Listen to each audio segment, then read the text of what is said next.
എനിക്ക് പ്രശ്നം വന്നത് ഈ 15 ഡേയ്സിൽ I got my period. 6 to 7 hours ഡ്യൂട്ടിയിൽ എനിക്ക് പാഡ്സ് ചേഞ്ച് ചെയ്യാൻ പറ്റില്ല.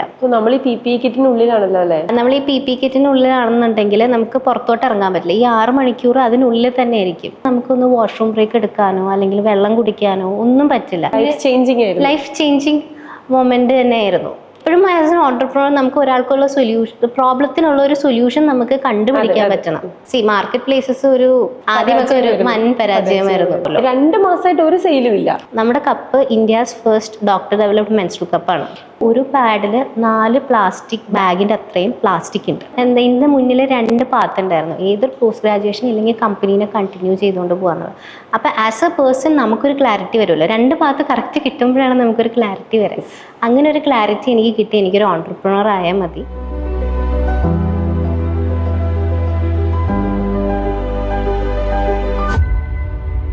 നമസ്കാരം, ഞാൻ അന്ന സുസൻ. സ്പാർക്കിന്റെ പുതിയൊരു എപ്പിസോഡിലേക്ക് ഹാർദമായ സ്വാഗതം.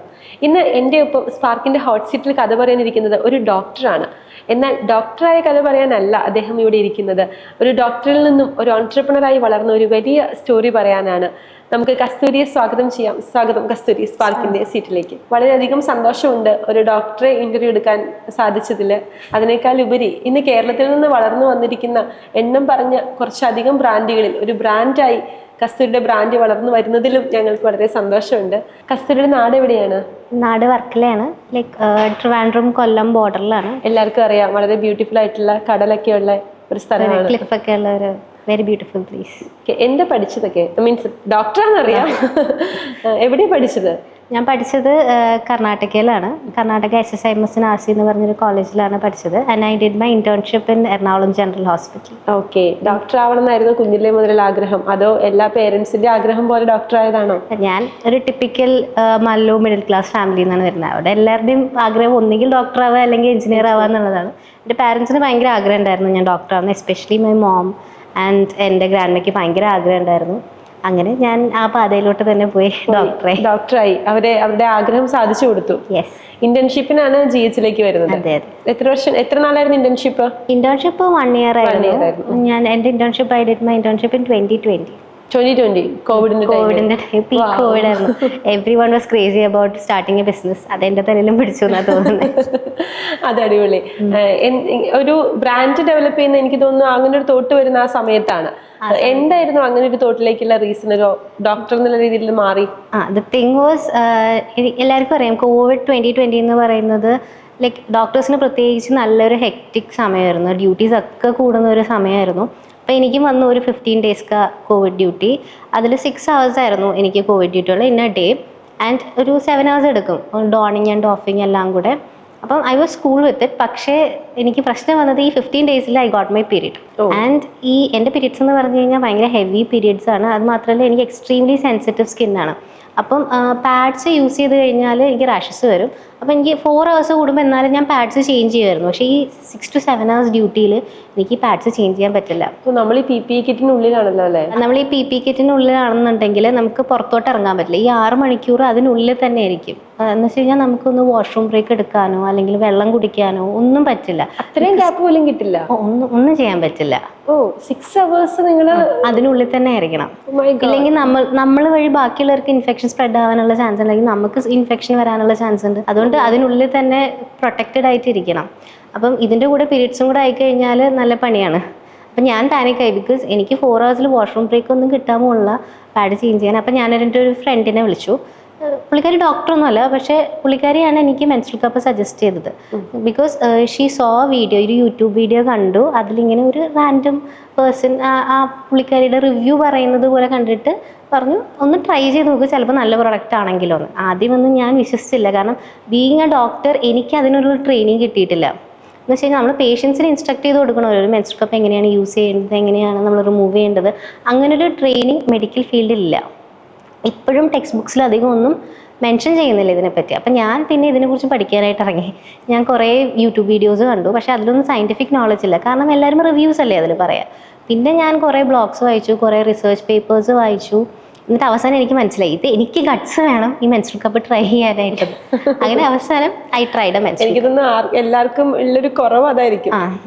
എനിക്കൊക്കെ മെൻസ്ട്രൽ കപ്പ് യൂസ് ചെയ്യാൻ ഭയങ്കര പേടിയാണ്. ഞാൻ ഇതുവരെ പേടിയാണ്. ആ പേടി ഓവർകം യൂസ് ചെയ്ത് കഴിഞ്ഞാൽ പ്രശ്നമില്ല.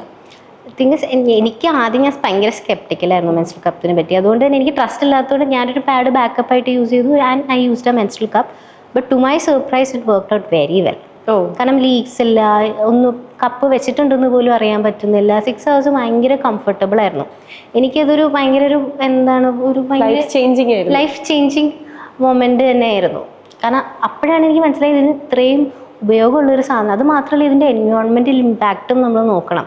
കാരണം നമ്മളൊക്കെ എന്താ വീട്ടിൽ ചെയ്യുക, ഞാൻ വർക്കിലായിരുന്നപ്പോഴും എന്ന് വെച്ചാൽ ഇവിടെ ടൗണിലൊക്കെ ആണെന്നുണ്ടെങ്കിൽ നമുക്ക് റാക്ക് പിക്കേഴ്സ് അല്ലെങ്കിൽ ചേച്ചിമാർ വന്ന് പാഡ്സ് ഒക്കെ കളക്ട് ചെയ്യും. പക്ഷേ വർക്കല എന്ന് പറഞ്ഞു കഴിഞ്ഞാൽ ഒരു നല്ല ഗ്രാമപ്രദേശം പോലത്തെ, വർക്കലയ്ക്കുള്ളിലെ ഒരു ഗ്രാമപ്രദേശത്തായിരുന്നു ഞാൻ ഉണ്ടായിരുന്നത്. അപ്പോൾ അവിടെ എന്താ പാഡ്സ് കത്തിച്ച് കളയും, അല്ലെങ്കിൽ നമ്മൾ കുഴിച്ചു മൂടും. ഇവിടെ ഞാൻ കല്യാണം കഴിച്ചിട്ടാണ് ഞാൻ കൊടുങ്ങല്ലൂർ വരുന്നത്. അപ്പോൾ അവിടെ പുതിയ ട്രഡീഷൻ ആയിരുന്നു. നമ്മൾ എന്താ ചെയ്യാന്ന് വെച്ച് കഴിഞ്ഞാൽ പാഡ്സിനെ ആദ്യം കഴുകും, ബ്ലഡ് ഫുൾ റിമൂവ് ചെയ്യും, എന്നിട്ട് അതിൻ്റെ കോറ് മാറ്റും, എന്നിട്ട് ഇതിൻ്റെ ബാക്കിയുള്ള എല്ലാം നമ്മൾ ഡ്രൈ ചെയ്തിട്ട് പിന്നെ ബേൺ ചെയ്യും. ഇത് വലിയ പീരിയഡ്സിനേക്കാളും വലിയ പ്രോസസ്സാണ്. ഭയങ്കര ഒരു ഹെക്ടിക് പ്രോസസ് ആയിരുന്നു. അങ്ങനെ നോക്കുമ്പോൾ മെൻസ്ട്രൽ കപ്സ് എനിക്ക് ഭയങ്കര കൺവീനിയൻ്റ് ആയിട്ടുള്ളൊരു ഓപ്ഷനായിട്ട് തോന്നി. പിന്നെ ഞാൻ എല്ലാവർക്കും മെൻസ്ട്രൽ കപ്പ് സജസ്റ്റ് ചെയ്യാൻ തുടങ്ങി. അപ്പോഴും എൻ്റെ മനസ്സിലൊരു തോട്ട് പ്രോസസ്സ് വരുന്നില്ല ഒരു ബ്രാൻഡ് തുടങ്ങണം എന്ന്. ഞാൻ ആസ് എ ഡോക്ടർ ഇത് വളരെ നല്ലൊരു പ്രൊഡക്റ്റാണ്, എല്ലാവരും യൂസ് ചെയ്യണം എന്നായിരുന്നു എൻ്റെ മനസ്സിൽ. ഞാൻ എല്ലാവർക്കും ഡയറക്ഷനും പറഞ്ഞു കൊടുക്കാൻ തുടങ്ങി. അങ്ങനെ എല്ലാവരും യൂസ് ചെയ്ത് കുറച്ച് കഴിഞ്ഞപ്പോൾ എനിക്ക് ഫീഡ്ബാക്സ് വരാൻ തുടങ്ങി. ഞാനല്ലേ സജസ്റ്റ് ചെയ്തത്. നമ്മൾ മലയാളി പെൺപിള്ളേർ അങ്ങനെ നമ്മൾക്കൊരു സാധനം ഇഷ്ടപ്പെട്ട നമ്മളത് യൂസ് ചെയ്യാൻ എല്ലാവരോടും പറയും. ഡ്രസ്സ് എടുത്താൽ പറയും ഇന്ന കണ്ട ഡ്രസ്സ് അടിപൊളിയാണ്, അവിടെ പോയി എടുത്ത്. നമുക്ക് അതിനെ കുറിച്ച് ടോക്കറ്റീവ് ആവാൻ ഭയങ്കര ഇഷ്ടമാണ്. പ്രത്യേകിച്ച് നമുക്കത് ഭയങ്കരമായിട്ട് ഉപകാരം തന്നൊരു പ്രൊഡക്റ്റും കൂടെ ആകുമ്പോൾ ഞാൻ സജസ്റ്റ് ചെയ്യാൻ തുടങ്ങി. ഒരുപാട് പേര് എനിക്ക് ഫീഡ്ബാക്ക് വരാൻ തുടങ്ങി. കുറച്ച് നല്ല ഫീഡ്ബാക്സ് ഉണ്ടായിരുന്നു, കുറച്ച് മോശം ഫീഡ്ബാക്സ് ഉണ്ടായിരുന്നു. ഞാൻ അങ്ങനെ ഒരു ഫീഡ്ബാക്കാണ് ഇപ്പോൾ ഷെയർ ചെയ്യുന്നത്. ഒരു രാത്രി 11 മണി 12 മണിയൊക്കെ ആയപ്പോഴത്തേക്കും എൻ്റെ ഒരു ഫ്രണ്ട് ഡോക്ടറാണ്, ഞാനാണ് സജസ്റ്റ് ചെയ്തത് മെൻസ്ട്രൽ കപ്പ് ട്രൈ ചെയ്യാൻ. She's from Karnataka. അപ്പോൾ പുള്ളിക്കാരി എന്നെ കോൾ ചെയ്തിട്ട് പറയാണ്, താനാണ് എനിക്ക് മെൻസ്ട്രൽ കപ്പ് സജസ്റ്റ് ചെയ്തത്, എനിക്കിപ്പോൾ ഇത് റിമൂവ് ചെയ്യാൻ പറ്റുന്നില്ല എന്നൊരു ഫീഡ്ബാക്കിന് എനിക്ക് ആദ്യം വന്നത്. അപ്പോൾ ഞാൻ വിചാരിച്ചു ഞാൻ കറക്റ്റ് ടെക്നിക്ക് പറഞ്ഞു കൊടുത്തു. കാരണം ഞാൻ ഇതിൽ കുറേ റിസർച്ച് ചെയ്തിട്ടുണ്ടല്ലോ. ഞാൻ പറഞ്ഞു സ്ക്വാട്ട് ചെയ്യൂ, റിമൂവ് ചെയ്യൂ, സക്ഷൻ ബ്രേക്ക് ചെയ്യൂ എന്നൊക്കെ പറഞ്ഞപ്പോൾ റിമൂവ് ചെയ്തു. പക്ഷേ എനിക്ക് ഇങ്ങനെ ഒരു 3-4 ഫീഡ്ബാക്ക് വന്നു. ഇങ്ങനെ 3-4 ഫീഡ്ബാക്ക് വന്നപ്പോൾ ഞാൻ ആലോചിച്ചു ഇത് ചിലപ്പോൾ ഇപ്പോൾ ടെക്നിക്ക് എല്ലാവർക്കും ഞാൻ പറഞ്ഞു കൊടുക്കുമ്പോൾ അത് വർക്കൗട്ട് ആവുന്നുണ്ട്. പക്ഷേ ഇത് പ്രൊഡക്റ്റിൻ്റെ ഒരു പ്രോബ്ലം ആണോ എന്നെൻ്റെ മനസ്സിൽ ഇങ്ങനെ ഒന്ന് പോയി. ഇപ്പോൾ പ്രൊഡക്റ്റിൻ്റെ പ്രോബ്ലം ആണെങ്കിൽ നമുക്ക് സോൾവ് ചെയ്യാൻ പറ്റണമല്ലോ ഈ ഒരു പ്രോബ്ലം. അപ്പം ഞാനിത് ഡിസ്കസ് ചെയ്യാൻ തുടങ്ങി. ഇതിനൊരു സൊല്യൂഷൻ കണ്ടുപിടിക്കാൻ പറ്റും.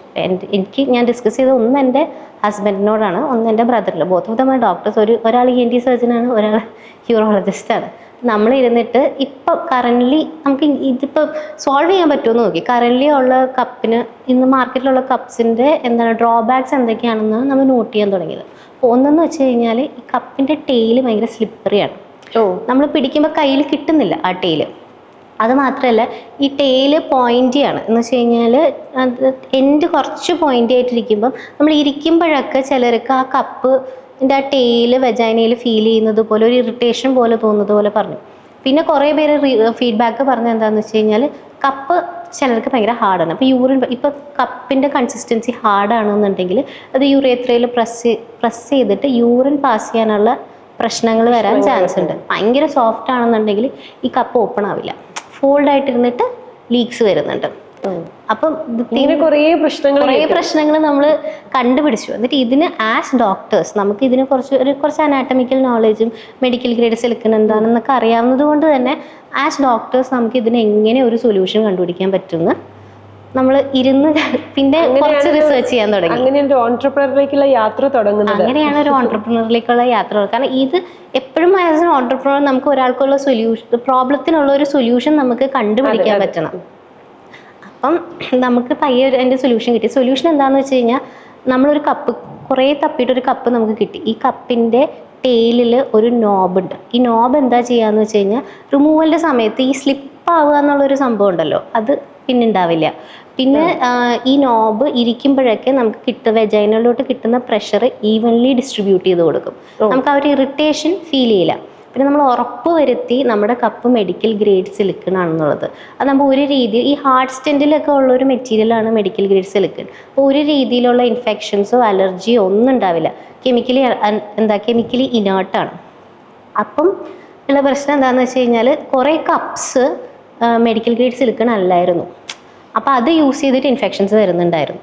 അപ്പോൾ നമ്മൾ we made sure our cup is medical grade silicone. അപ്പൊ അതായത് അപ്പൊ നിങ്ങൾ അപ്പത്തേക്ക് ഒരു കപ്പ് ഉണ്ടാക്കാൻ തീരുമാനിച്ച് കപ്പ് ഉണ്ടാക്കി, കപ്പ് കണ്ടുപിടിച്ചു ഒരു വർക്ക് ചെയ്യുന്ന ഒരു ഡിസൈൻ ഉള്ള ഒരു കപ്പ് ഇന്ത്യയിൽ നിന്നും കിട്ടിയില്ല. നമുക്ക് ഈ ഡിസൈൻ കിട്ടിയത് പുറത്തുനിന്നാണ്.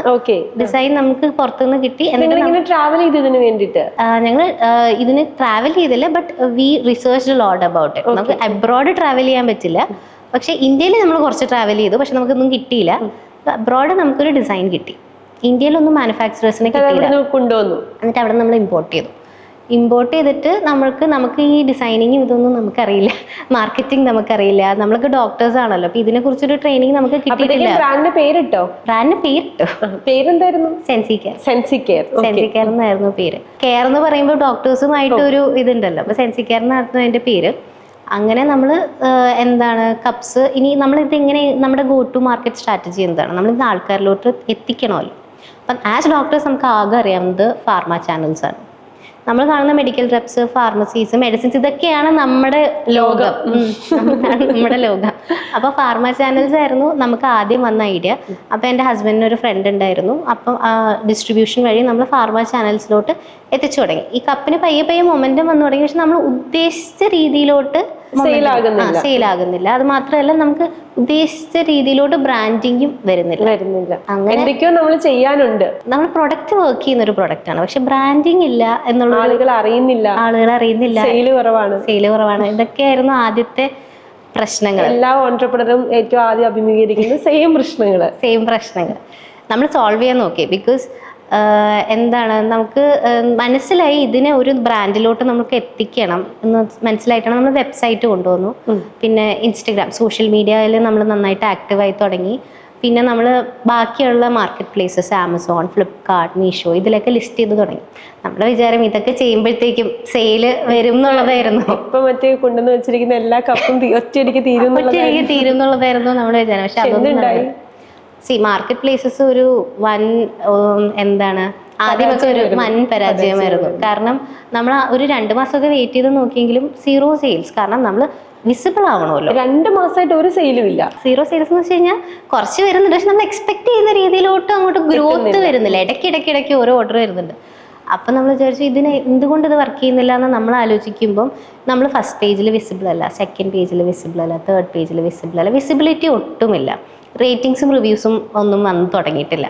അപ്പോൾ നമ്മൾ എന്ത് ചെയ്തു എന്ന് വെച്ച് കഴിഞ്ഞാൽ നമ്മൾ ഇതിനെക്കുറിച്ച് പഠിച്ചു, മാർക്കറ്റ് പ്ലേസിനെ കുറിച്ച് പഠിച്ചു, വെബ്സൈറ്റിൽ തന്നെ SEO എന്താണെന്ന് പഠിച്ചു, പിന്നെ കീവേഡ്സ് എങ്ങനെ അപ്ലൈ ചെയ്യണം, ആഡ്സ് എങ്ങനെ റൺ ചെയ്യണം, മാർക്കറ്റിംഗ്, കുറേ നമ്മൾ റിസർച്ച് ചെയ്തിട്ട് എല്ലാം സ്വന്തമായിട്ട് പഠിക്കേണ്ടി വന്നു. കാരണം നമ്മൾ എടുത്ത എംപ്ലോയീസും ഫ്രഷേഴ്സ് ആയിരുന്നു. കാരണം നമുക്ക് അധികം നമ്മൾ ഫുൾ പ്രൊഡക്റ്റ് റിസർച്ചിലാണ് നമ്മുടെ ഫണ്ടിങ്ങും എല്ലാം ചെയ്തിരുന്നത്. അപ്പോൾ എംപ്ലോയീസ് ഒക്കെ കുറച്ച് ഫ്രഷേഴ്സിനെയാണ് നമ്മൾ എടുത്തിരുന്നത്. അപ്പോൾ അവരും പഠിച്ചു, നമ്മളും പഠിച്ചു. എന്നിട്ട് പയ്യെ ഡെവലപ്പ് ചെയ്ത് വന്നു. എന്നിട്ടൊരു 4 months ഒക്കെ ആയപ്പോഴത്തേക്കും നമ്മളിതെല്ലാം ഇംപ്ലിമെന്റ് ചെയ്ത് ഓൾമോസ്റ്റ് ഒരു 30 കപ്സ് പെർ ഡേ എന്നുള്ള രീതിയിൽ 3 മാസം കൊണ്ട് ഒരു ദിവസം 30 കപ്പ് എന്നുള്ള രീതിയിലേക്ക് എത്തി. ആമസോണിൽ നിന്നും ഫ്ലിപ്കാർട്ടിൽ നിന്നൊക്കെ മാർക്കറ്റ് പ്ലേസിൽ കയറിയതിന് ശേഷം. അതിന് മുന്നേ നമ്മൾ ഫാർമ ചാനൽസ് ആയിരുന്നു. 30 കപ്സ് പെർ ഡേ. നമ്മുടെ എക്സ്പെക്ടേഷൻ മീറ്റ് ചെയ്തോ? ഏകദേശം. കാരണം ഇതിന് ആൾക്കാരുണ്ടെന്ന് നമുക്ക് മനസ്സിലായി തുടങ്ങി. നമ്മൾ ഡയറക്റ്റ്ലി കാണുന്നുണ്ട്. ഇപ്പോൾ ഫാർമ ചാനൽസ് പോയി കഴിഞ്ഞാൽ നമ്മൾ ആരാണ് കസ്റ്റമർ, അവരുടെ ഫീഡ്ബാക്ക് എന്താണ്, അവരുടെ റേറ്റിംഗ് എന്താണ്, അവരുടെ സജഷൻസ് എന്താണ്, ഒന്നും നമുക്ക് ഡയറക്റ്റ്ലി അറിയാൻ പറ്റില്ല. പക്ഷെ നമുക്ക് ത്രൂ ദീസ് മാർക്കറ്റ് പ്ലേസസ് അല്ലെങ്കിൽ ഓൺ വെബ്സൈറ്റും ഇൻസ്റ്റഗ്രാമും ഒക്കെ വരുമ്പം അവർ തന്നെ അവരുടെ സജഷൻസ് നമുക്ക് വരാൻ തുടങ്ങും. അങ്ങനെ നമ്മൾ നമുക്ക് മനസ്സിലായി ഈ പ്രൊഡക്റ്റ് വർക്ക് ചെയ്യുന്ന ഒരു പ്രൊഡക്റ്റാണ്, ഇത് ആൾക്കാർക്ക് ആവശ്യമുള്ള ഒരു പ്രൊഡക്റ്റാണ്. പിന്നെ ഇപ്പം ഉള്ള കപ്പിനെ പോലെ അല്ല, കുറച്ചും കൂടെ സേഫാണ്, അതുകൊണ്ട് ആൾക്കാർ പ്രിഫർ ചെയ്യുന്നുണ്ട്. പിന്നെ നമ്മുടെ cup India's first doctor developed menstrual കപ്പാണ്. അങ്ങനെ ഒരു അച്ചീവ്മെന്റ് അത് 3 ഡോക്ടേഴ്സ്, ഡോക്ടേഴ്സ്, അത് കൂട്ടത്തിലൊരു പെൺകുട്ടി. അടിപൊളി. അങ്ങനെ ആൾക്കാർക്ക് ട്രസ്റ്റ് വന്നു തുടങ്ങി പയ്യെ പയ്യെ. അപ്പത്തേക്ക് നമ്മൾ ഈ ഇമ്പോർട്ട് ചെയ്തോണ്ടിരിക്കുക തന്നെയാണോ? അതാണ് ഇപ്പൊ നമ്മൾ പ്രതീക്ഷിച്ചില്ല നമുക്ക് ശരിക്കും 30 കപ്പ് വെച്ച് പോകുന്നൊന്നും നമ്മൾ പ്രതീക്ഷിക്കുന്നില്ല. അപ്പൊ പെട്ടെന്ന് ഇങ്ങനെ ഒരു ട്രാക്ഷൻ വന്നപ്പം പെട്ടെന്ന് സ്റ്റോക്ക് ഔട്ടായി. അതായിരുന്നു നമ്മുടെ നെക്സ്റ്റ് പ്രശ്നം. സ്റ്റോക്ക് ഔട്ട് ആയി കഴിഞ്ഞാൽ നമ്മൾ ഇമ്പോർട്ട് ചെയ്യുകയാണെന്നുണ്ടെങ്കിൽ 2 to 3 months എടുക്കും ഈ സംഭവം ഇവിടെ എത്താനായിട്ട്. അത് മാത്രമല്ല, ഈ മാർക്കറ്റ് പ്ലേസസിലൊക്കെ സ്റ്റോക്ക് ഔട്ട് ആയി കഴിഞ്ഞാൽ നമ്മൾ ഇത്രയും കാലം കഷ്ടപ്പെട്ട ഒരു റാങ്കിങ്ങിൽ എത്തി നിൽക്കുകയായിരിക്കും, അത് ഫുൾ പോകും, ഒറ്റയടിക്ക് പോകും. അപ്പൊ നമുക്ക് വീണ്ടും ഈ മിസ്റ്റേക്ക് റിപ്പീറ്റ് ആവരുതെന്നുണ്ടായിരുന്നു. അതുകൊണ്ട് നമ്മൾ എന്ത് ചെയ്തു എന്ന് വെച്ച് കഴിഞ്ഞാൽ നമുക്ക് ഇന്ത്യയിൽ തന്നെ ഒരു മാനുഫാക്ചറിനെ കണ്ടുപിടിക്കാൻ പറ്റുമോന്നായിരുന്നു നമ്മളെ നെക്സ്റ്റ് എയിം. അതായിരുന്നു. നമ്മൾ കുറേ തപ്പി, ഒരുപാട് ട്രാവൽ ചെയ്തു, എങ്ങും കിട്ടിയില്ല ഒരു മാനുഫാക്ചറിനെ. കാരണം ഈ സെയിം ഷേപ്പിൽ നമുക്ക് കിട്ടണം. നമുക്ക് ഭയങ്കര അഡമൻ്റ് ആയിരുന്നു, ക്വാളിറ്റിയിൽ നോ കോംപ്രമൈസ്. കാരണം ഈ ഷേപ്പ് സെയിം ആയിരിക്കണം, നമ്മുടെ ക്വാളിറ്റി മെഡിക്കൽ ഗ്രേഡ് സിലിക്കൺ ആയിരിക്കണം, നമ്മൾ പറയുന്ന ഷോർ വാല്യൂ എന്ന് പറഞ്ഞു കഴിഞ്ഞാൽ എത്ര ഫേം അല്ലെങ്കിൽ എത്ര സോഫ്റ്റ് ആയിരിക്കണം കപ്പ് എന്നുള്ളതാണ്. ആസ് ഡോക്ടേഴ്സ് നമ്മൾ അതിൽ അഡമൻ്റ് ആയിരുന്നു. കാരണം ഒരുപാട് ഹാർഡ് ആവാൻ പാടില്ല, ബിക്കോസ് അതിൻ്റെയൊക്കെ സൈഡ് എഫക്ട്സ് ഉണ്ടല്ലോ. ഒരുപാട് സോഫ്റ്റ് ആവാനും പാടില്ല. ഈ കറക്റ്റ് ഷോർ വാല്യൂവിൽ നമുക്ക് ഈ കപ്പിനെ കിട്ടണം. അങ്ങനെ ഡിസൈൻ നമുക്ക് എവിടെ നിന്നും കിട്ടിയില്ല. ദെൻ വി സ്റ്റാർട്ട്, കുഴപ്പമില്ല, കുറച്ച് കാശ് പോയാലും കുഴപ്പമില്ല, നമുക്കൊരു മോൾഡിൽ ഇൻവെസ്റ്റ് ചെയ്യാം എന്നുള്ളതായിരുന്നു നമ്മുടെ തീരുമാനം. അങ്ങനെ നമ്മളൊരു മോൾഡിൽ ഇൻവെസ്റ്റ് ചെയ്തു, കറക്റ്റ് ഒരു മാനുഫാക്ചറിനെ കിട്ടി, നമ്മുടെ കണ്ടീഷൻസ് ഒക്കെ മീറ്റ് ചെയ്തു. ആൻഡ് നിങ്ങൾ മോൾഡ് ഉണ്ടാക്കി കൊടുത്തു, പിന്നെ പുള്ളിക്ക് അത് മോൾഡിനനുസരിച്ചിട്ട് പ്രൊഡക്റ്റ് ഉണ്ടാക്കി തന്നാൽ നമ്മളും മാനുഫാക്ചർ, നമുക്ക് എല്ലാത്തിലും എക്സ്പീരിയൻസ് ഇല്ലല്ലോ. മോൾഡ് ഉണ്ടാക്കാൻ നമുക്കറിയില്ല, മോൾഡ് ഉണ്ടാക്കാനും മാനുഫാക്ചറിന്റെ ഹെൽപ്പ് നമ്മൾ എടുത്തു. ആൻഡ് നമ്മൾ മോൾഡ് ഡെവലപ്പ് ചെയ്തു. പിന്നെ ലൈക്ക് അങ്ങനെ കപ്സ് നമ്മൾ സ്വന്തമായിട്ട് ഈ ഡിസൈനുള്ള കപ്പ് നിങ്ങൾക്ക് ഇന്ത്യയിൽ നിന്ന് മാനുഫാക്ചർ ചെയ്യാൻ ബുദ്ധിമുട്ടായിരിക്കും. നമ്മുടെ അടുത്ത് മാത്രമേ ഉള്ളൂ. മോൾഡ് നമ്മുടെ അടുത്തേ ഉള്ളൂ, കപ്പ് നമ്മുടെ അടുത്തേ ഉള്ളൂ, ഈ മാനുഫാക്ചറും നമ്മുടെ അടുത്തേ ഉള്ളൂ. അത് അടിപൊളി. ഓക്കെ, അപ്പോ നെക്സ്റ്റ് ഇപ്പൊ ഈ കപ്പ് ഉണ്ടാക്കി മോൾഡ് ഉണ്ടാക്കി ഈ രീതിയിൽ മുന്നോട്ട് പോയിക്കൊണ്ടിരിക്കുകയാണ്. പക്ഷെ ഇന്ന് സെൻസി കെയറിൽ ഒരുപാട് പ്രൊഡക്റ്റ് റേഞ്ച് ഉണ്ട്. എങ്ങനെയാണ് ഒരു സെക്കൻഡ് പ്രൊഡക്റ്റിലേക്ക് മാറുന്നത്? എനിക്ക് കപ്സിൽ ഭയങ്കര ട്രസ്റ്റ് ആയിരുന്നു. കാരണം എനിക്കൊരു ലൈഫ് ചേഞ്ചിങ് പ്രോഡക്റ്റ്സ് ആയിരുന്നു കപ്പ്. ഞാൻ ആ ഒരു മൈൻഡ് സെറ്റിലായിരുന്നു മുന്നോട്ട് പോയിക്കൊണ്ടിരുന്നത്. പക്ഷെ നമുക്ക് ഇൻസ്റ്റാഗ്രാം വഴിയൊക്കെ കസ്റ്റമർ റിവ്യൂസ് വരുമല്ലോ. അപ്പോൾ ഒരു കസ്റ്റമർ നമ്മൾ കോൺടാക്ട് ചെയ്യുന്നുണ്ടായിരുന്നു. കോൺടാക്ട് ചെയ്തിട്ട് പറഞ്ഞു, എനിക്ക് കപ്പ് ഒരു 3 to 4 hours യൂസ് ചെയ്യാൻ പറ്റുന്നുള്ളൂ. അപ്പോൾ ഞാൻ ആസ് എ ഡോക്ടർ എനിക്ക് ചോദിക്കാം. അപ്പോൾ ഞാൻ ചോദിച്ചാൽ എന്തുകൊണ്ടാണ് ഈ പ്രശ്നം വരുന്നത് ചോദിച്ചപ്പോൾ ഹെവി ഫ്ലോ ഉണ്ടോ എന്ന് ചോദിച്ചപ്പോൾ ഹെവി ഫ്ലോ ഉണ്ട്. ക്ലോട്ട്സ് പാസ് ചെയ്യുന്നുണ്ടോ എന്ന് പറഞ്ഞാൽ ക്ലോട്ട്സ് പാസ് ചെയ്യുന്നുണ്ട്. ഹ്യൂജ് ക്ലോട്ട്സ് ആണ് പാസ് ചെയ്യുന്നത്. ഈ ക്ലോട്ട്സ് എന്ത് ചെയ്യുന്നു വെച്ച് കഴിഞ്ഞാൽ കപ്പിൻ്റെ ഉള്ളിലാണ് ഇരിക്കുന്നത്. അപ്പം കുറച്ച് കപ്പാസിറ്റി കുറയ്ക്കും കപ്പിൻ്റെ. ആ അത്രയും സ്പേസ് ആ ക്ലോട്ട്സ് ഒക്യുപ്പൈ ചെയ്യും. അപ്പോൾ ബാക്കിയുള്ള സ്പേസിലെ ബ്ലഡിന് ഇരിക്കാൻ സ്പേസ് ഉള്ളൂ. അപ്പോൾ അതൊരു 3 to 4 hours ആയിട്ട് കുറയും. അപ്പോൾ പുള്ളിക്കാരി തന്നെ എന്നോട് ചോദിച്ചു, വേറെ സസ്റ്റൈനബിൾ പ്രൊഡക്ട്സോ വേറെ പീരിയഡ് പ്രൊഡക്ട്സോ എന്തെങ്കിലും ഉണ്ടോ എന്ന് ചോദിക്കുമ്പോൾ ആ സമയത്ത് നമ്മുടെ കയ്യിലൊന്നുമില്ല. നമ്മുടെ കയ്യിൽ കപ്പുണ്ട്, സ്റ്റെറിലൈസർ, കപ്പ് വാഷ്, വേറെ ഒന്നുമില്ല. മെൻസ്ട്രുവൽ കപ്പിന് റിലേറ്റ് ചെയ്തിരിക്കുന്ന പ്രൊഡക്ട്സ് മാത്രമേ ഉള്ളൂ. അപ്പോഴാണ് ഞാൻ ആലോചിച്ചത്, എനിക്ക് കപ്പ് നല്ല കംഫർട്ടബിൾ ആയിരിക്കും, പക്ഷെ വേറൊരാൾക്ക് അത് അങ്ങനെ ആവണം എന്നില്ല. വേറെ ആൾക്ക് ചിലപ്പോൾ വേറൊരു പീരിയഡ് പ്രോഡക്റ്റ് ആയിരിക്കും കൂടുതൽ കംഫർട്ടബിൾ. അപ്പം ഞാൻ വിചാരിച്ചു എന്താണ് ഈ വിമനുള്ള എല്ലാ ടൈപ്പ് പീരിയഡ് പ്രോഡക്ട്സ് നമ്മുടെ കയ്യിൽ ഉണ്ടാവണം. സയൻറ്റിഫിക്കലി സൗണ്ട് ആയിരിക്കണം, ഗിമിക്ക് ആയിരിക്കും, സയൻറ്റിഫിക്കലി സൗണ്ട് ആയിട്ട് ഡോക്ടേഴ്സിന് എന്തെങ്കിലും ടൈപ്പ് ഇന്നോവേഷൻ വരുത്താൻ രീതിയിലുള്ള പീരിയഡ് പ്രോഡക്ട്സ് എല്ലാം അവൈലബിൾ ആയിരിക്കണം എന്നുള്ളൊരു സൊല്യൂഷൻ ആവുക. അടുത്ത ക്ലോത്ത് പാഡ്സ് വന്നു, പീരിയഡ് പാൻറ്റീസ് വന്നു, പാഡ്സ് വന്നു. ഇതൊക്കെ എന്താണ് അവർക്ക് ഏറ്റവും കൺവീനിയൻ്റ് ആയിട്ട് പീരിയഡ്സ് ഹാൻഡിൽ ചെയ്യാൻ പറ്റണം എന്നുള്ളൊരു മൈൻഡ് സെറ്റിലാണ് ഓരോരോ പ്രൊഡക്ട്സ് നമ്മൾ കൊണ്ടുവരുന്നത്. ഓക്കെ, അപ്പം ആ ഒരു പേഴ്സണൽ ഹൈജീൻ, ഒരു വുമൻസിന്റെ പേഴ്സണൽ ഹൈജീൻ എന്ന് പറയുന്ന ഒരു സെഗ്മെന്റിലെ എല്ലാത്തരം പ്രൊഡക്ട്സും നമ്മുടെ കയ്യിലുണ്ട്. ഒരുവിധം എല്ലാത്തരം പ്രൊഡക്ട്സും നമ്മുടെ കയ്യിലുണ്ട്. സെൻസി കെയർ എന്ന് പറഞ്ഞ ബ്രാഞ്ചിലുണ്ട്. ഓക്കെ, ഇപ്പം ഒരുപാട് പ്രൊഡക്റ്റുകൾ, ഇപ്പം നാഷണൽ അല്ലെങ്കിൽ ഇന്റർനാഷണൽ പ്രൊഡക്റ്റുകൾ നമ്മുടെ നാട്ടിൽ മാർക്കറ്റ് സ്പേസ് മേടിക്കുന്നുണ്ട്. കേരളത്തിൽ നിന്ന് തന്നെ പ്രൊഡക്റ്റുകളുണ്ട്. അപ്പൊ അവിടെ നിന്ന് നമ്മൾ എങ്ങനെയാണ് സെൻസി കെയർ എന്ന് പറഞ്ഞ പ്രൊഡക്റ്റിന് എന്താണ് മാറ്റി നിർത്തുന്നുള്ളത്? ഓരോ പ്രൊഡക്റ്റിനും നമ്മൾ എന്തെങ്കിലും ടൈപ്പ് ഓഫ് ഇന്നോവേഷൻ കൊണ്ടുവരാൻ ശ്രമിക്കും ആസ് ഡോക്ടേഴ്സ്. ഇപ്പം ഞാൻ കപ്പിൻ്റെ കാര്യം പറഞ്ഞു. ഇപ്പം കപ്പ് എന്താണെന്ന് വെച്ച് കഴിഞ്ഞാൽ നമ്മുടെ ഡിസൈന് ഇന്ത്യയിൽ വേറെ ആർക്കും ഉണ്ടാവില്ല. പിന്നെ നമ്മുടെ തന്നെ ബ്രാൻഡിൻ്റെ എൻഗ്രേവിംഗ് ഉള്ളിലുണ്ടാവും. പിന്നെ ഡോക്ടേഴ്സിൻ്റെ ഒരു ഷർട്ട് നിങ്ങൾക്ക് നമ്മുടെ കപ്പിൽ കിട്ടും. ഇതേപോലെ തന്നെ പീരിയഡ് പാൻറ്റിയിലും ക്ലോത്ത് പാഡിലും മൈക്രോ ഫൈബർ ലെയേഴ്സ് ഉണ്ടാവും. അത് എങ്ങനെ വരണം എന്ന് നമ്മൾ തീരുമാനിച്ചു. ഇതേപോലെ നമ്മുടെ കയ്യിൽ ഇപ്പം ഗ്രൂമിങ് ഉണ്ട്, ഫേസ് റൈസർ ഉണ്ട്.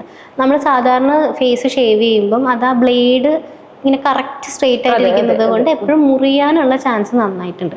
നമ്മൾ സിഗ്സാഗ് ബ്ലേഡ്സ് കൊണ്ടുപോകും. അപ്പം എന്താ പറ്റുകയെന്ന് വെച്ചാൽ ഈ മുറിവ് വരാനുള്ള ചാൻസ് വളരെ കുറയും.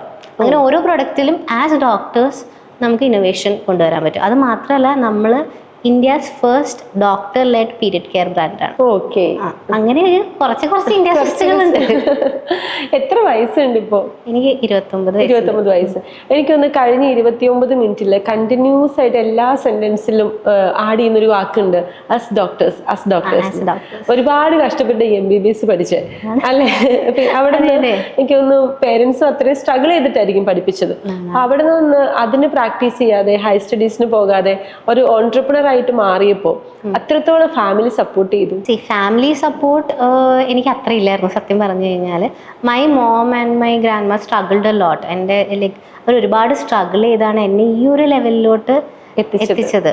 So family struggled a lot. അപ്പം വീട്ടിൽ നിന്ന് എന്തായാലും പോസ്റ്റ് ഗ്രാജുവേഷൻ എക്സാം എഴുതണം എന്നുണ്ടായിരുന്നു. ഞാൻ എഴുതി, എനിക്കത് ക്രാക്ക് ചെയ്യാനും പറ്റിയിട്ടുണ്ടായിരുന്നു. ഇതിൻ്റെ മുന്നിൽ 2 പാത്ത് ഉണ്ടായിരുന്നു, ഏതൊരു പോസ്റ്റ് ഗ്രാജുവേഷൻ ഇല്ലെങ്കിൽ കമ്പനീനെ കണ്ടിന്യൂ ചെയ്തുകൊണ്ട് പോകാന്നുള്ളത്. അപ്പം ആസ് എ പേഴ്സൺ നമുക്കൊരു ക്ലാരിറ്റി വരുമല്ലോ, 2 പാത്ത് കറക്റ്റ് കിട്ടുമ്പോഴാണ് നമുക്കൊരു ക്ലാരിറ്റി വരാം. അങ്ങനെ ഒരു ക്ലാരിറ്റി എനിക്ക് കിട്ടി, എനിക്കൊരു ഓൺട്രപ്രണർ ആയാൽ മതി. പോസ്റ്റ് ഗ്രാജുവേഷൻ നമുക്ക് ഏത് പ്രായത്തിലും ചെയ്യാൻ പറ്റും. ഞാൻ ചോദിക്കട്ടെ, എന്തായിരുന്നു ആ സമയത്ത്? കാരണം അത്രയും കഷ്ടപ്പെട്ടാണ് പഠിച്ചത്, അത്രയും കഷ്ടപ്പെട്ടാണ് പഠിപ്പിച്ചത്. MBBS കഴിഞ്ഞു, പോസ്റ്റ് ഗ്രാജുവേഷൻ എക്സാം കഴിഞ്ഞു, എന്നിട്ട് ഇത് രണ്ടിൽ ഏത് ചൂസ് ചെയ്യണമെന്ന് ചോദിച്ചപ്പോൾ ഇപ്പൊ എന്നോട് പറഞ്ഞു ഓൺട്രപ്രണർ ആണ്. എന്തായിരുന്നു ആ ഒരു കമ്പനിയുടെ കൂടെ പോകണം അല്ലെങ്കിൽ സെൻസി കെയറിനെ ഡെവലപ്പ് ചെയ്യണമെന്ന് തോന്നാനുള്ള ഒരു ഫയർ എന്തായിരുന്നു? എന്തൊക്കെ പറഞ്ഞാലും നമ്മൾ ഡെവലപ്പ് ചെയ്തൊരു ബ്രാൻഡ് എന്ന് പറയുമ്പോൾ ഇറ്റ്സ് അവർ ബേബി. അതും നല്ല പൊട്ടൻഷ്യലോട് കൂടി നല്ല ഗ്രോത്ത് കാണിക്കുന്ന ഒരു ബേബി എന്ന് പറയുമ്പോൾ നമുക്കതിൽ ഇൻവെസ്റ്റ് ചെയ്യാൻ നമ്മുടെ ടൈമും നമ്മുടെ ഫുൾ ടൈം അതിൽ ഇൻവെസ്റ്റ് ചെയ്യാൻ തോന്നും. നമുക്കൊരു പാർട്ട് ടൈം ജോബ് ആവില്ല, നമുക്ക് ഫുൾ ടൈം ഇൻവെസ്റ്റ് ചെയ്ത് അതിനി അടുത്ത നെക്സ്റ്റ് ലെവലിലോട്ട് എങ്ങനെ എത്തിക്കാം എന്നായിരിക്കും നമ്മൾ 24 മണിക്കൂറും ചിന്തിച്ചുകൊണ്ടിരിക്കുക. ചിലപ്പോൾ രാത്രി ഉറക്കമൊന്നും ഉണ്ടാവില്ല, ഇത് തന്നെ ആയിരിക്കും അടുത്ത ഐഡിയ എന്താണ് എന്നായിരിക്കും നമ്മുടെ മനസ്സിൽ ഓടിക്കൊണ്ടിരിക്കുന്നത്. അപ്പോൾ ആ ഒരു ലെവലിലൊരു ഇൻസ്പിറേഷൻ എൻ്റെ മനസ്സിലുണ്ടായിരുന്നു. I wanted to do better in this brand. Post graduation ഇതേപോലെ തന്നെ എനിക്ക് ഇനിയും ഓപ്ഷൻസ് വരും, എനിക്ക് ഇനിയും ചെയ്യാൻ പറ്റും. പക്ഷേ ഈ മാർക്കറ്റ് ഗ്യാപ്പ് ചിലപ്പോൾ ഇപ്പം ഉണ്ടാവണം എന്നില്ല, ലൈക്ക് ഇപ്പോഴാണ് ഉള്ളത്, ഭാവിയിൽ ഇത് ഉണ്ടാവണം എന്നില്ല. ഭാവിയിൽ ചിലപ്പോൾ എനിക്ക് ഈ ബ്രാൻഡിനെ ഈ ലെവലിൽ എത്തിക്കാൻ പറ്റില്ല. അപ്പം ഉള്ള സമയം നന്നായിട്ട് ഉപയോഗിക്കുക എന്നുള്ളതായിരുന്നു എൻ്റെ മനസ്സിലുണ്ടായിരുന്നത്. അത് മാത്രമല്ല I M helping a lot of women എന്ന് എനിക്ക് തോന്നാറുണ്ട്. അവരുടെ ഫീഡ്ബാക്ക് കാണുമ്പം ഒരു സാറ്റിസ്ഫാക്ഷൻ ഉണ്ടാവും. ആ ഒരു satisfaction is also like pushing me towards entrepreneurship. അടിപൊളി. അത് ഒരു ഓൺട്രപ്രണർ, ഒരു ലേഡി ഓൺട്രപ്രണർ ആണ്, ഒരു ഡോക്ടറാണ്. ഇപ്പോൾ കുറേ കൂടി റെസ്പോൺസിബിലിറ്റീസ് കൂടും എപ്പോഴെങ്കിലും. കാരണം ഓൺട്രപ്രണർഷിപ്പ് ഒട്ടും സിമ്പിൾ ആയിട്ടുള്ള കാര്യമില്ല. ഇപ്പൊ നമ്മൾ പറഞ്ഞപ്പം ഞങ്ങൾ ട്രാവൽ ചെയ്തു, റിസർച്ച് നടത്തി, ഇതൊക്കെ ഒറ്റ വാക്കിൽ പറഞ്ഞ് നിർത്തി. പക്ഷെ ഇത് ഭയങ്കര വലിയ പ്രൊസീജിയറാണ്, മാസങ്ങളും വർഷങ്ങളും നീണ്ടു നിൽക്കുന്ന ഒരു പ്രൊസീജിയറാണ്. എപ്പോഴെങ്കിലും ഒരു റിഗ്രറ്റ് തോന്നിയിട്ടുണ്ടോ? ഇതുവരെ എനിക്ക് റിഗ്രറ്റ് ഒന്നും തോന്നിയിട്ടില്ല, because the company is doing well. ഭാവിയിൽ റിഗ്രറ്റ് തോന്നുന്നു നമുക്ക് പ്രെഡിക്റ്റ് ചെയ്യാൻ പറ്റില്ല. പക്ഷേ എനിക്ക് പാത്തുണ്ട്, ഭാവിയിൽ റിഗ്രറ്റ് തോന്നില്ല, because I'm confident I can choose post graduation later also. പക്ഷേ I'm confident this brand will reach like more heights എന്ന് എനിക്ക് ഉറപ്പാണ്. I'm confident in the brand right now. എന്താ സെൻസി കെയറിന്റെ ഫ്യൂച്ചറായിട്ട് കാണുന്നത് നെക്സ്റ്റ് 5 years നമ്മൾ plan ചെയ്യുന്നത് ഒരു 50 crore ചെയ്യുന്ന ഒരു കമ്പനി ആവണം എന്നാണ്. നെക്സ്റ്റ് 5 years അത്രയും ആളുകളിലേക്ക് എത്രയും പെട്ടെന്ന് എത്തട്ടെ എന്ന് ഞാനും ആഗ്രഹിക്കുന്നു. കാരണം അത്രയും ഹെൽപ്ഫുൾ ആയിട്ടുള്ളൊരു കാര്യം കൂടിയാണ്.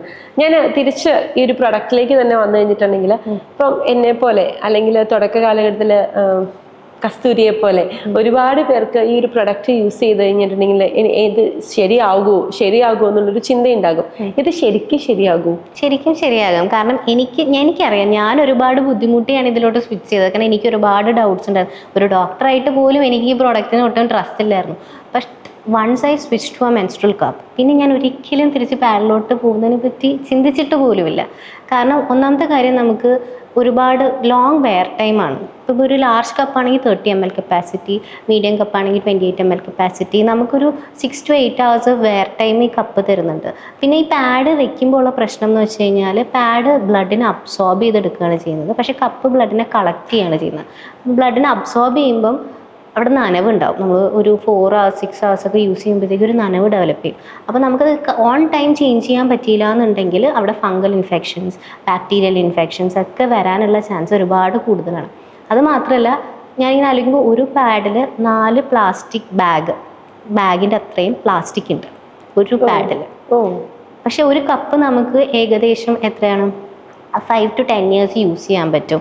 ഒരു കപ്പ് കറക്റ്റായിട്ട് മെയിൻറ്റെയിൻ ചെയ്ത് കഴിഞ്ഞാൽ എനിവേസ് ഒരു 5 to 10 years യൂസ് ചെയ്യാൻ പറ്റുന്ന ഒരു പ്രൊഡക്റ്റാണ് ഒരു മെൻസ്ട്രൽ കപ്പ് എന്ന് പറയുന്നത്. ഇപ്പൊ കസ്തൂരി, ഇപ്പം എല്ലാവർക്കും ഉള്ള കോമൺ കുറെ പ്രശ്നങ്ങളുണ്ട്. ഈ മെൻസ്ട്രൽ കപ്പിനെ കുറിച്ചുള്ള കുറെ മിത്തുകളുണ്ട്, മിഥ്യാധാരണകൾ എന്നതിനേക്കാൾ ഉപരി മിത്തുകളുണ്ട്. ഇപ്പൊ ഇത് എങ്ങനെ ഇൻസേർട്ട് ചെയ്യണമെന്ന് അറിയില്ല, എങ്ങനെ റിമൂവ് ചെയ്യണമെന്ന് അറിയില്ല, അല്ലെങ്കിൽ ഇത് നമ്മൾ വിവാഹം കഴിയുന്നതിന് മുന്നേ ഇത് ഉപയോഗിക്കാമോ എന്നുള്ള എങ്ങനെയൊക്കെയുള്ള ഒരുപാട് ചോദ്യങ്ങൾ നമ്മുടെ മുന്നിലുണ്ട്. ഇതിനെയൊക്കെ നമുക്ക് എങ്ങനെ ഓവർകം ചെയ്യാം, ഇത് എങ്ങനെ ഇൻസേർട്ട് ചെയ്യാം, എങ്ങനെ റിമൂവ് ചെയ്യാം, ഇത് ആരോടും ചോദിക്കാനും പലപ്പോഴും നമുക്ക് പറ്റാറില്ല. ഇതിനെ എങ്ങനെ നമുക്ക് ഓവർകം ചെയ്യാൻ സാധിക്കും? ഇന്ത്യയിലെ ഒരു ഡേറ്റ വെച്ച് നോക്കിക്കഴിഞ്ഞാൽ കറണ്ട് അല്ലാന്ന് തോന്നുന്നു, ഞാൻ പണ്ട് നോക്കിയപ്പോൾ 0.3% ആൾക്കാരെ മെൻസ്ട്രൽ കപ്സ് യൂസ് ചെയ്യുന്നു. 0.3 എന്ന് വെച്ചാൽ 1% പോലും ഇല്ല. വളരെ സ്വാഭാവികം. ഇത് മെയിൻ ഇതിൻ്റെ ഇതെന്ന് വെച്ചാൽ കുറേ സ്റ്റിഗ്മ ഉണ്ട്, പിന്നെ കുറേ ലാക്ക് ഓഫ് അവയർനെസ്, പിന്നെ പേടി. ഈ ലാക്ക് ഓഫ് അവയർനെസ് കാരണമാണ് പേടി ഉണ്ടാവുന്നത്. നമ്മൾ മാക്സിമം അവയർനെസ് കൊടുക്കാൻ ശ്രമിക്കുന്നുണ്ട് as A company and as A founder, as A doctor. ഞങ്ങൾ ഇൻസ്റ്റഗ്രാം വഴി മാക്സിമം റീൽസ് ഇട്ടിട്ട് ഇതിനെക്കുറിച്ച് അവയർനെസ് ക്രിയേറ്റ് ചെയ്യാൻ ശ്രമിക്കുന്നുണ്ട്. പിന്നെ നമ്മൾ 50+ അവയർനെസ് സെഷൻസ് ക്യാമ്പസിൽ ആശാ വർക്കേഴ്സുമായിട്ട് കപ്സ് ഓൺ ക്യാമ്പസ് ക്യാമ്പയിൻ നടത്തുന്നുണ്ട്. അങ്ങനെ കുറേ അവയർനെസ് സെഷൻസ് ഇപ്പോൾ നടത്തുന്നുണ്ട്. ഇതിൻ്റെ ബെനിഫിറ്റ് എന്താണെന്ന് വെച്ച് കഴിഞ്ഞാൽ, ഇപ്പം ഞാനൊരു അവയർനെസ് സെഷൻ കൊടുത്തു എന്ന് വെച്ചോ, അവർക്ക് ഇത് മനസ്സിലാവും. അവർ പക്ഷെ അപ്പം തന്നെ ഇത് വാങ്ങണം എന്നില്ല, ട്രൈ ചെയ്ത് നോക്കണം എന്നില്ല. അപ്പം കിട്ടിക്കഴിഞ്ഞാൽ പീരിയഡ്സ് ആകുമ്പോൾ ചിലപ്പോൾ ട്രൈ ചെയ്ത് നോക്കുമായിരിക്കും. ട്രൈ ചെയ്ത് നോക്കുമ്പോഴും കൂടെ ആരെങ്കിലും സപ്പോർട്ടിന് പറഞ്ഞു തരാനുണ്ടെങ്കിൽ എന്നുള്ളൊരു ഫാക്ടർ അവരുടെ മനസ്സിലുണ്ടാവും. അപ്പോഴാണ് നമുക്കൊരു ധൈര്യം ചിലർക്ക് കിട്ടുക. അപ്പം നമ്മൾ ട്രൈ ചെയ്യുന്നത് എന്താണെന്ന് വെച്ച് കഴിഞ്ഞാൽ, നമ്മൾ എല്ലാ അവയർനെസ് സെഷനും അല്ലെങ്കിൽ തന്നെ നമ്മുടെ ഇൻസ്റ്റഗ്രാമിലായാലും വെബ്സൈറ്റിലായാലും നമ്മുടെ കസ്റ്റമർ കെയർ നമ്പർ കൊടുത്തിട്ടുണ്ട്. അപ്പോൾ ആരായാലും ഇപ്പം നമ്മുടെ ബ്രാൻഡ് കപ്പല്ല യൂസ് ചെയ്യുന്നുണ്ടെങ്കിലും അവർക്ക് എന്ത് ഡൗട്ട് ഉണ്ടെങ്കിലും നമ്മൾ ഡയറക്റ്റ് വിളിച്ച് ചോദിക്കാവുന്നതേ ഉള്ളൂ. 9 to 5 ടൈമിൽ വിളിച്ച് ചോദിച്ചു കഴിഞ്ഞാൽ ഞാൻ നന്നായിട്ട് ട്രെയിൻ ചെയ്തിട്ട് ഒരു ടീമിനെ അവിടെ വെച്ചിട്ടുണ്ട്. ഞാൻ ഇടയ്ക്കിടയ്ക്ക് അപ്ഡേറ്റഡ് ആയിട്ടിരിക്കും. എൻ്റെ ടീമിനെയും ഞാൻ ട്രെയിൻ ചെയ്ത് വെക്കും. ആരെങ്കിലും ഡൗട്ട് ചോദിച്ച് വിളിച്ചു കഴിഞ്ഞാൽ you have to answer them ഞാൻ പറയാറുണ്ട്. കാരണം ഈ ലാക്ക് ഓഫ് അവയർനെസ് ഒരു ബിഗ് ഫാക്ടറാണ്. ഇത് അവെയർ ആയിട്ടുള്ള ആൾക്കാർ അവെയർ അല്ലാത്ത ആൾക്കാർക്ക് പറഞ്ഞു കൊടുക്കണം. ഇപ്പം നമ്മൾ ഏതെങ്കിലും ഫ്രണ്ട് ഇത് യൂസ് ചെയ്യുന്നുണ്ട് എന്നുണ്ടെങ്കിൽ കറക്റ്റ് അതിനെക്കുറിച്ച് അറിയാം, എക്സ്പീരിയൻസ് ഉണ്ടെന്നുണ്ടെങ്കിൽ അടുത്ത ഫ്രണ്ടിന് പറഞ്ഞു കൊടുക്കണം ഇത് എങ്ങനെയാണ് യൂസ് ചെയ്യേണ്ടത്, ഇതിൻ്റെ ബെനിഫിറ്റ്സ് എന്താണ്. അത് ചൂസ് ചെയ്യണോ വേണ്ടേ എന്നുള്ളത് അവരുടെ ചോയ്സാണ്, ഏത് പീരിയഡ് പ്രൊഡക്റ്റ് വേണം എന്നുള്ളത്. പക്ഷെ പേടി കാരണം ചൂസ് ചെയ്യുന്നില്ല എന്ന് പറയുന്നത് അത് ഒരു ഭീരുത്വമാണ്. ഞാൻ പറയും, പേടി കാരണം ആരും ഉപയോഗിച്ചിട്ട് എനിക്ക് പറ്റുന്നില്ല, അത് ഒരു പ്രാവശ്യം ഉപയോഗിച്ചിട്ടില്ല, 2-3 പ്രാവശ്യം ഉപയോഗിക്കണം. മെൻസ്ട്രൽ കപ്പ് എന്ന് പറഞ്ഞു കഴിഞ്ഞാൽ ഒരു പ്രാവശ്യം കൊണ്ട് ഫുൾ സെറ്റ് എന്ന് നമുക്ക് പറയാൻ പറ്റില്ല. കാരണം it takes A little bit of time. നമ്മൾ സൈക്കിൾ ഓടിക്കാൻ പഠിക്കുന്ന പോലെ 2-3 പ്രാവശ്യം ഉപയോഗിച്ച് കഴിഞ്ഞ് ടെക്നിക്ക് പഠിയിട്ട് കഴിഞ്ഞാൽ പിന്നെ you'll never go back to pads. അപ്പം 2-3 പ്രാവശ്യം യൂസ് ചെയ്തിട്ട് പിന്നെ എന്നെ കൊണ്ട് പറ്റുന്നില്ല, maybe menstrual cups are not for me എന്ന് പറഞ്ഞു കഴിഞ്ഞാൽ then fine, maybe it's not for you. But try ചെയ്യാനുള്ള ധൈര്യം വരിക എന്നുള്ളതാണ്. അതിനാണ് നമ്മൾ ഹെൽപ്പ് ചെയ്യുന്നത്. ധൈര്യം കൊടുക്കുക എന്നുള്ളതിനാണ് നമ്മൾ ഹെൽപ്പ് ചെയ്യാൻ ശ്രമിക്കുന്നത്. അപ്പോൾ ധൈര്യം ഉണ്ടെങ്കിൽ മെൻസ്ട്രൽ കപ്പ് യൂസ് ചെയ്യാം. എനിക്ക് ഇച്ചിരി ധൈര്യം കുറവായിരുന്നു. കസ്തൂരിയുടെ കയ്യിൽ മെൻസ്ട്രൽ കപ്പ് ഇതൊന്നും നമുക്ക് നമ്മുടെ പ്രേക്ഷകർക്ക് ഒന്ന് കാണിക്കാൻ പറ്റുമോ? ഓബ്വിയസ്ലി കാണിക്കാം. എങ്ങനെയാണ് ഇതിന്റെ? ഞാനൊരു 5 minutes എല്ലാം എക്സ്പ്ലെയിൻ ചെയ്യാൻ നോക്കാം. ലൈക്ക് ബേസിക്സ് ഒന്ന് എക്സ്പ്ലെയിൻ ചെയ്യാൻ നോക്കാം. This is A menstrual cup. ഇതിന്റെ റിമ്മാണ്, റിം എന്ന് പറയും. ഇവിടെ ഗ്രിപ്പ് റിങ്സ് ഉണ്ട്. ഇതിൻ്റെ ബോഡിയാണ്, ഇതിൻ്റെ ടെയിലാണ്. നമ്മുടെ ടെയിലിൻ്റെ പ്രത്യേകത എന്താണെന്ന് വെച്ചാൽ താഴെ ഒരു നോബ് ഉണ്ട്. ഈ നോബ് റിമൂവലിന് നമുക്ക് ഹെൽപ്പ് ചെയ്യും, പെട്ടെന്ന് ലൊക്കേറ്റ് ചെയ്യാൻ പറ്റും. ലൊക്കേറ്റ് ചെയ്യാനും സ്ലിപ്പ് ചെയ്ത് കയ്യിൽ നിന്ന് പോകാണ്ടിരിക്കാനും വേണ്ടിയിട്ട് ഉള്ളതാണ്. ഇപ്പം എപ്പോഴും നമ്മൾ മെൻസ്ട്രൽ കപ്പ് ഇൻസേർട്ട് ചെയ്യുന്നതിന് മുന്നേ, മെൻസ്ട്രൽ കപ്പ് കാരണം ഇൻഫെക്ഷൻ വരില്ല, പക്ഷെ നമ്മുടെ കൈകൾ ക്ലീൻ അല്ല എന്നുണ്ടെങ്കിലും മെൻസ്ട്രൽ കപ്പ് സ്റ്റെറിലൈസ് ചെയ്തിട്ടില്ല എന്നുണ്ടെങ്കിലും ഇൻഫെക്ഷൻ വരാനുള്ള ചാൻസ് ഉണ്ട്. അതുകൊണ്ട് എപ്പോഴും കൈകൾ ക്ലീൻ ചെയ്യുക, മെൻസ്ട്രൽ കപ്പ് ഒന്ന് സ്റ്റെറിലൈസ് ചെയ്യുക. അതിനുശേഷം എന്താ ചെയ്യേണ്ടതെന്ന് വെച്ചാൽ ഒരു കംഫർട്ടബിൾ പൊസിഷൻ, മോസ്റ്റ് പ്രോബബ്ലി ഒരു ഇച്ചിരി റേസ്ഡ് പ്ലാറ്റ്ഫോമിൽ ഒരു കാല് വയ്ക്കുക, ഒരു കാല് താഴെ വയ്ക്കുക, എന്നിട്ട് ഫോൾഡ് ചെയ്യുക. ഇത് ഫോൾഡ് ചെയ്യേണ്ട 2 ഫോൾഡ് ഉണ്ട്. ഒന്നെന്ന് വെച്ച് കഴിഞ്ഞാൽ ജസ്റ്റ് ഇങ്ങനെ ഓക്കെ ഹാഫ് വെച്ചിട്ട് സി ഫോൾഡ് അല്ലെങ്കിൽ യു ഫോൾഡ് എന്ന് പറയും. സി ഓർ യു ഫോൾഡ്, ഇല്ലെങ്കിൽ പഞ്ച് ഡൗൺ, താഴോട്ട് ഇങ്ങനെ പഞ്ച് ഡൗൺ, താഴോട്ട് പഞ്ച് ചെയ്താൽ മതി. പഞ്ച് ഡൗൺ ടെക്നിക്ക് ബിഗിനേഴ്സിന് ഏറ്റവും നല്ലത് പഞ്ച് ഡൗൺ ആയിരിക്കും. കാരണം ഇവിടെ കുറച്ച് കുറവല്ലേ ഓപ്പൺ ഉള്ളൂ, അപ്പോൾ പെട്ടെന്ന് ഇൻസേർട്ട് ചെയ്യാൻ പറ്റും. അപ്പം ഇങ്ങനെ ഒരു പഞ്ച് ഡൗൺ ചെയ്യുക. എന്നിട്ട് ഡ്രൈ ആയിട്ട് ഒരിക്കലും മെൻസ്ട്രൽ കപ്പ് ഇൻസേർട്ട് ചെയ്ത്, മെൻസ്ട്രൽ കപ്പ് ഇൻസേർട്ട് ചെയ്യുമ്പോൾ പെയിൻ വരുന്ന കാരണം ഒന്ന് ഡ്രൈ ആയിട്ട് ഇൻസേർട്ട് ചെയ്യുന്നതുകൊണ്ടാണ്. 2 നിങ്ങൾ കറക്റ്റ് ഫോൾഡ് അല്ല യൂസ് ചെയ്യുന്നത്. ഇല്ലാന്നുണ്ടെങ്കിൽ നിങ്ങൾക്കൊരു വാട്ടർ ബേസ്ഡ് ലൂബ്രിക്കൻറ്റ് വെച്ച് യൂസ് ചെയ്യാം. ഇല്ലെങ്കിൽ വെള്ളം കുറച്ചൊന്ന് റിമ്മിലൊന്ന് അപ്ലൈ ചെയ്തിട്ട് ഇൻസേർട്ട് ചെയ്യുക. ഒരിക്കലും നമ്മൾ നേരെ 90 ഡിഗ്രിയിലല്ല ഇൻസേർട്ട് ചെയ്യുന്നത്. നമ്മുടെ വെജൈന ഒരു ആംഗിളിലാണ് ഇരിക്കുന്നത്, അപ്വേർഡ്സ് ആൻഡ് ബാക്ക്വേർഡ്സ് ഇങ്ങനെ ഒരു ആംഗിളിലാണ് ഇരിക്കുന്നത്. അപ്പോൾ ആ ഒരു ആംഗിളിൽ ഇൻസേർട്ട് ചെയ്തിട്ട് വിട്ടു കൊടുത്തു കഴിഞ്ഞാൽ ഓപ്പൺ ആയിക്കോളും. ഇപ്പോൾ ഈ മെൻസ്ട്രൽ കപ്പ് ഓപ്പൺ ആവാത്ത കാരണങ്ങൾ ഒന്നെന്ന് വെച്ചാൽ, ഒന്നെങ്കിൽ നിങ്ങളുടെ കപ്പ് ഭയങ്കര സോഫ്റ്റ് ആണ് എന്നുണ്ടെങ്കിൽ ഓപ്പൺ ആവില്ല. സെക്കൻഡ് തിങ് ഇസ്, ചിലപ്പോൾ ബെൻഡായിട്ടാണ് ഇരിക്കുന്നതെന്നുണ്ടെങ്കിൽ ഒരു ഫിംഗർ ഇൻസേർട്ട് ചെയ്ത് ഇങ്ങനെ നമുക്ക് നോക്കിക്കഴിഞ്ഞാൽ എവിടെയെങ്കിലും ബെൻഡായിട്ട് ഇരിക്കുന്നുണ്ട്, ഫോൾഡ് ഉണ്ടെന്നുണ്ടെങ്കിൽ അറിയാൻ പറ്റും. അപ്പോൾ ഗ്രിപ്പ് റിങ്സിൽ പിടിച്ചൊന്ന് ട്വിസ്റ്റ് ചെയ്ത് കൊടുക്കുക. അപ്പോൾ എന്തെങ്കിലും ഫോൾഡ് ആയിട്ട് ഇരിക്കുന്നുണ്ടെന്നുണ്ടെങ്കിൽ അത് ഓപ്പൺ ആയിക്കോളും. ഇനി ഇത് റിമൂവ് ചെയ്യാനാണെന്നുണ്ടെങ്കിൽ കൈകൾ വീണ്ടും വാഷ് ചെയ്യുക. ഒരു ഫിംഗർ ഇൻസേർട്ട് ചെയ്ത് കഴിഞ്ഞാൽ നമുക്ക് താഴെ ഇതിൻ്റെ ടിപ്പ് ഫീൽ ചെയ്യും, ടച്ച് ചെയ്യാൻ പറ്റും. എന്നിട്ട് ഇതിനെങ്ങനെ മുകളിലോട്ട് പോയി കഴിഞ്ഞാൽ ഗ്രിപ്പ് റിങ്സ് ഉണ്ട്. ഈ ഒരിക്കലും നമ്മൾ ഈ സാധനത്തിൽ പിടിച്ച് താഴോട്ട് ഇങ്ങനെ ആക്കരുത്. കാരണം ഈ കപ്പ് അവിടെ ഇരിക്കുന്നത് സക്ഷൻ അല്ലെങ്കിൽ വാക്യൂം ഫോഴ്സ് വെച്ചിട്ടാണ്. അപ്പോൾ വെജൈന ഇങ്ങനെയാണെന്നുണ്ടെങ്കിൽ കപ്പ് വെജൈനയിൽ ഇരിക്കുന്നത് ഈ കോണ്ടാക്ട് ഉണ്ടാവും, അതാണ് ആ ഒരു വാക്യൂം സക്ഷൻ. പിന്നെ എയർ ഹോൾസും ഉണ്ടാവും, അതാണ് ഇതിനെ മെയിൻറ്റെയിൻ ചെയ്യുന്നത്. അപ്പോൾ എന്താ ചെയ്യേണ്ടതെന്ന് വെച്ച് കഴിഞ്ഞാൽ, ഇവിടെ ഒന്ന് ലൊക്കേറ്റ് ചെയ്യുക, മുകളിലോട്ട് പോവുക, ഗ്രിപ്പ് റിങ്സിൽ പിടിച്ചിട്ട് ഈ വെജൈനായിട്ടുള്ള കോണ്ടാക്ട് പോകുമ്പോഴത്തേക്കും നമുക്ക് എന്താണ് സക്ഷൻ റിമൂവ് ആവും. എന്നിട്ട് പയ്യെ വിഗിൾ ചെയ്ത് പുറത്തോട്ട് കൊണ്ടുവരാം. ഇത് ഇങ്ങനെ താഴോട്ട് ഇങ്ങനെ പിടിച്ച് വലിച്ചു കഴിഞ്ഞാൽ ഈ സക്ഷൻ അവിടെ ഇരിക്കുന്നതുകൊണ്ട് പെയിൻ വരാൻ ചാൻസ് ഉണ്ട്. അപ്പോഴാണ് റിമൂവലിൽ പെയിൻ വരുന്നത്. അപ്പം ഗ്രിപ്പ് റിങ്സിൽ ഒന്ന് പിടിച്ചിട്ട് റിമൂവ് ചെയ്യാം. ഇത്രേ ഉള്ളൂ, ശരിക്കും പറഞ്ഞാൽ ഇത്രേ ഉള്ളൂ. ഞാൻ അടുത്തൊരു കാര്യം ചോദിക്കട്ടെ, എപ്പോഴും ഇങ്ങനെ എനിക്ക് തോന്നുന്നു ഏറ്റവും കൂടുതൽ യൂട്യൂബിലും അല്ലെങ്കിൽ ഗൂഗിളിലൊക്കെ സെർച്ച് ചെയ്യുന്നൊരു കാര്യമായിരിക്കും മെൻസ്ട്രൽ കപ്പ് യൂസ് ചെയ്തിട്ട് റിമൂവ് ചെയ്യുമ്പോൾ നമ്മുടെ ഗർഭപാത്രം ഇറങ്ങി വരിക, യൂട്രസ് ഇറങ്ങി വരും എന്ന് പറയുന്നൊരു ധാരണയുണ്ട്. അത് ശരിക്കും ഉള്ളതാണോ, അതോ അത് ഇങ്ങനെ ജസ്റ്റ് പറഞ്ഞു പോകുന്നതേ ഉള്ളോ? അത് പറഞ്ഞു പോകുന്നതാണ്, ശരിക്കും അങ്ങനെ ഇല്ല. കാരണം മെൻസ്ട്രൽ കപ്പ് ഇത്രയും ചെറിയൊരു ഡിവൈസാണ്. ഇത് എന്താണ്, ഇതിന് അത്രയും സക്ഷൻ അല്ലെങ്കിൽ ഫോഴ്സ് ഉണ്ടാവില്ല ഈ ഗർഭപാത്രത്തിനെ താഴോട്ട് കൊണ്ടുവരാൻ വേണ്ടിയിട്ട്. ഈ മസിൽസ് വീക്ക് ആകുമ്പോഴാണ് ഈ സംഭവം താഴോട്ട് ഇറങ്ങി വരുന്നത്. മസിൽസ് വീക്ക് ആവാൻ ഒരുപാട് കാരണങ്ങളുണ്ട്. ഒന്ന്, ഡെലിവറീൻ്റെ സമയത്ത് നമ്മുടെ മസിൽസ് ആ കറക്റ്റ് നമ്മൾ പെൽവിക് എക്സസൈസ് ഒന്നും ചെയ്തില്ല എന്നുണ്ടെങ്കിൽ അത് കാരണം വീക്ക് ആവാൻ പറ്റും. പിന്നെ ക്രോണിക് കോഫ്, കോൺസ്റ്റിപ്പേഷൻ, അങ്ങനെ കുറേ കോസസ് ഉണ്ട് ഇത് താഴോട്ട് ഇറങ്ങി വരാൻ വേണ്ടിയിട്ട്. പക്ഷെ കപ്പ് കാരണം ഈ ഗർഭപാത്രം താഴോട്ട് ഇറങ്ങി വരില്ല. ചിലപ്പം ഇത് താഴോട്ട് ഇറങ്ങി വന്ന ആൾക്കാരടുത്ത് കപ്പ് യൂസ് ചെയ്യരുതെന്ന് പറയും. എന്തുകൊണ്ട്? കാരണം കപ്പ് ഓൾറെഡി താഴോട്ട് ഗർഭപാത്രം ഓൾറെഡി താഴോട്ട് വന്നിരിക്കുകയാണ്. അപ്പോൾ കപ്പിനിരിക്കാൻ അവിടെ സ്പേസ് ഉണ്ടോ? അവിടെ സ്പേസ് ഇല്ല. അപ്പോൾ പറയും നിങ്ങൾ കപ്പ് യൂസ് ചെയ്യാത്തായിരിക്കും നല്ലത്. അത് മാത്രമല്ല, ഓൾറെഡി പ്രോൺ ആയിട്ടുള്ള ആൾക്കാർക്ക് ചിലപ്പോൾ സക്ഷൻ്റെ ഫോഴ്സും കൂടെ വരുമ്പോഴത്തേക്കും താഴോട്ട് ഇറങ്ങി വരാനുള്ള യൂസ് ചെയ്യുന്നത് കൊണ്ട് ബുദ്ധിമുട്ടുണ്ടാവില്ല. പക്ഷെ നിങ്ങൾ റിമൂവൽ ടെക്നീക്കും കൂടെ നിങ്ങൾ നോക്കണം.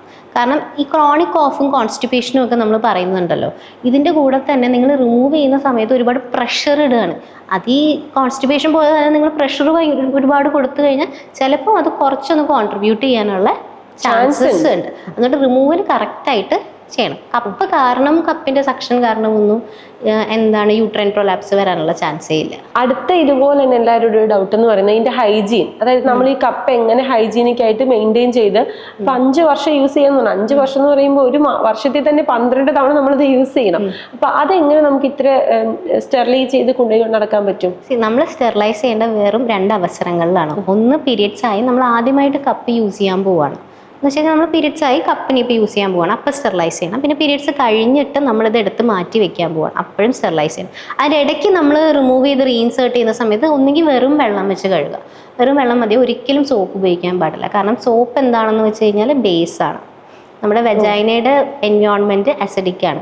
ഈ അസിഡിക് ആയിട്ട് മെയിൻറ്റെയിൻ ചെയ്യുന്നത് ലാക്ടോബാസില്ലസ്, നമ്മൾ ഈ കേർഡിലൊക്കെ ഉള്ള തൈരിലൊക്കെ ഉള്ള ഒരു ബാക്ടീരിയയാണ് ലാക്ടോബാസില്ലസ്. ഇത് ലാക്ടിക് ആസിഡ് പ്രൊഡ്യൂസ് ചെയ്തിട്ട് വെജൈന അസിഡിക് ആയിട്ട് മെയിൻറ്റെയിൻ ചെയ്യാൻ വേണ്ടിയിട്ട് ഹെൽപ്പ് ചെയ്യും. ഈ അസിഡിക് എൻവയോൺമെന്റ് എന്ത് ചെയ്യുമെന്ന് വെച്ച് കഴിഞ്ഞാൽ ബാക്കിയുള്ള ഇൻഫെക്ഷൻസിൽ നിന്ന് നമുക്കൊരു ഡിഫൻസ് മെക്കാനിസമാണ്. അപ്പം നമ്മൾ ഈ സോപ്പ് ഉപയോഗിച്ചിട്ട് കപ്പ് ഇൻസേർട്ട് ചെയ്യുമ്പം ആ pH ബാലൻസ് അവിടെ ഡിസ്ട്രപ്റ്റഡ് ആവും, ആസിഡിക് pH ബാലൻസ്. അപ്പോൾ ഇൻഫെക്ഷൻസ് വരാനുള്ള ചാൻസ് കൂടും. ഒന്നുകിൽ നിങ്ങൾ സിമ്പിൾ വെള്ളം വെച്ചിട്ട് ഒന്ന് വാഷ് ചെയ്തെടുക്കുക, ഇല്ലാന്നുണ്ടെങ്കിൽ pH ബാലൻസ്ഡ് ആയിട്ടുള്ള കപ്പ് വാഷസ് കിട്ടും. കപ്പ് വാഷ് ഉപയോഗിച്ച് ക്ലീൻ ചെയ്തിട്ട് റീഇൻസേർട്ട് ചെയ്യുക. അങ്ങനെയാണ് കപ്സ് മെയിൻറ്റെയിൻ ചെയ്യുക. പിന്നെ നമ്മളിത് സ്റ്റോർ ചെയ്ത് വെക്കും. സ്റ്റെറിലൈസ് ചെയ്ത് കഴിഞ്ഞിട്ട് സ്റ്റോർ ചെയ്യില്ല. സ്റ്റോർ ചെയ്യുന്നത് ബാത്റൂമിൻ്റെ സൈഡിലൊന്നും സ്റ്റോർ ചെയ്യാൻ പോകരുത്. അങ്ങനെയാണെങ്കിൽ കപ്പ് ഇൻഫെക്റ്റഡ് ആവാൻ ചാൻസ് ഉണ്ട്. പിന്നെ നമ്മൾ ഈ ഇതേപോലത്തെ ബ്രീത്തബിൾ പൗച്ചസ് കിട്ടും, കോട്ടൺ പൗച്ചസ്. നിങ്ങൾ എയർ ടൈറ്റ് കണ്ടെയ്നറിനുള്ളിൽ വെക്കേണ്ട ആവശ്യവുമില്ല. ബ്രീത്തബിൾ കോട്ടൺ പൗച്ചസ് വെച്ചിട്ട് കുറച്ച് ഹൈജീനിക് ആയിട്ടുള്ള ഒരു പ്ലേസിൽ വെക്കാം. പിന്നെ സ്റ്റെറിലൈസ് ചെയ്യുന്ന സമയത്ത് വീട്ടിലെ ചായപാത്രം ഒന്നും എടുത്ത് മാക്സിമം സ്റ്റെറിലൈസ് ചെയ്യാണ്ടിരിക്കുക. സ്റ്റെറിലൈസ് ചെയ്യുമ്പോൾ കുറച്ച് ക്ലീൻ ആയിട്ടുള്ള ഒരു പോട്ട് എടുത്തിട്ട് വെള്ളം ബോയിൽ ചെയ്ത് അതിലൊരു 3 to 5 minutes ഇട്ട് വയ്ക്കുക. ഇല്ലെങ്കിൽ മെൻസ്ട്രുവൽ കപ്പ് സ്റ്റെറിലൈസേഴ്സ് വാങ്ങാൻ കിട്ടും. അതിൽ ബോയിൽ ചെയ്ത വെള്ളം ഒഴിച്ചിട്ട് കപ്പ് അതിനുള്ളിലിട്ട് ഒരു 3 to 5 minutes വെയിറ്റ് ചെയ്യുക. അത് ഹൈജീനിക് ആയിട്ട് ഇങ്ങനെയൊക്കെയാണ് സൂക്ഷിക്കേണ്ടത്. എനിക്ക് മനസ്സിലായി സെൻസി കെയർ എന്തുകൊണ്ടാണ് ലാസ്റ്റ് ഇയറിൽ ഇത്ര ടേൺ ഓവർ ചെയ്തത്. കാരണം ഞാൻ ഇത്ര നേരം ഒരു ഡോക്ടർ, ഒരു ഓൺടർപ്രണറുടെ അടുത്തിരുന്ന് അല്ല സംസാരിച്ചത്, ഒരു ഡോക്ടറുടെ അടുത്തിരുന്ന് അവയർനെസ് കിട്ടുന്ന പോലെയാണ് ഞാൻ സംസാരിച്ചത്. അത് എനിക്ക് വളരെ ലൈക്ക് ഒരു ഡോക്ടർ എന്നുള്ള രീതിയിൽ കോൺട്രിബ്യൂട്ട് ചെയ്യാൻ പറ്റുന്ന ഏറ്റവും വലിയ കാര്യമാണ് കസ്തൂരിക്കത്, സൊസൈറ്റിക്ക് വേണ്ടിയിട്ട്.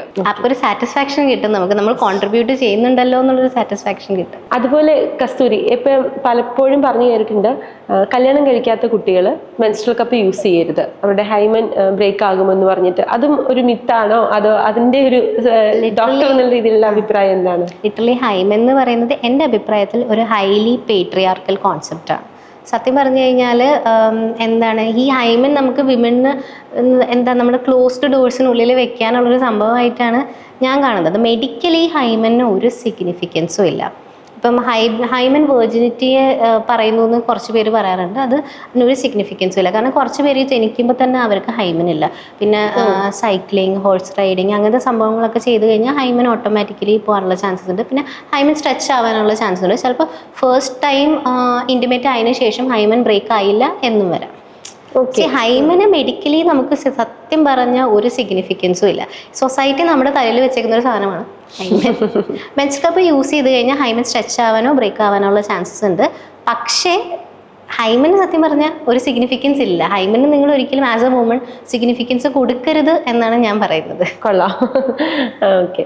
അപ്പൊ എനിക്ക് തോന്നുന്നു ഒരുപാട് പെൺകുട്ടികൾക്ക് നമ്മുടെ ഈ ഒരു ടോക്ക് ഒരു ഓൺട്രപ്രണർ എന്നുള്ള രീതിയിൽ ആ സ്റ്റോറിനേക്കാൾ ഉപരി ഈ ഒരു ടോക്ക് അല്ലെങ്കിൽ ഈ ഒരു ഇൻഫോർമേറ്റീവ് സെഷൻ ഒരുപാട് പെൺകുട്ടികളുടെ കണ്ണ് തുറപ്പിക്കുന്നതാവട്ടെ, കസ്തൂരിയുടെ ലൈഫിലെ ഒരു ലൈഫ് ചേഞ്ചിങ് മൊമെന്റ് പോലെ, ഇൻക്ലൂഡിങ് മീ, എനിക്കും അങ്ങനെ ഒരു ലൈഫ് ചേഞ്ചിങ് മൊമെന്റ് ആകട്ടെ എന്ന് ഞാനും ആഗ്രഹിക്കുന്നു. അതുപോലെ ഒരുപാട് പേർക്ക് അത് ഹെൽപ്ഫുൾ ആവട്ടെ എന്ന് ആഗ്രഹിക്കുന്നു. മുന്നോട്ട് സെൻസി കെയർ ഒരുപാട് വളരട്ടെ. ഒരു വുമൺ എന്ന് പറഞ്ഞ കോൺസെപ്റ്റിൽ നിന്ന് ചിന്തിക്കുമ്പോൾ ഒരു വൺ ആൻഡ് സൊല്യൂഷനിലേക്ക് സെൻസി കെയർ എത്രയും പെട്ടെന്ന് തന്നെ വളരട്ടെ എന്ന് ആഗ്രഹിക്കുന്നു. 5 വർഷം കൊണ്ട് അച്ചീവ് ചെയ്യാൻ ആഗ്രഹിക്കുന്ന ആ ഒരു ടേൺ ഓവറിലേക്ക് കമ്പനി എത്രയും പെട്ടെന്ന് വളരട്ടെ എന്നും അതിന് മുന്നോട്ടുള്ള യാത്രകൾ ഞങ്ങൾ കൂടെ ഉണ്ടാകുമെന്ന് ആഗ്രഹിക്കുന്നു, ആശംസിക്കുന്നു. Thank you Kasturi.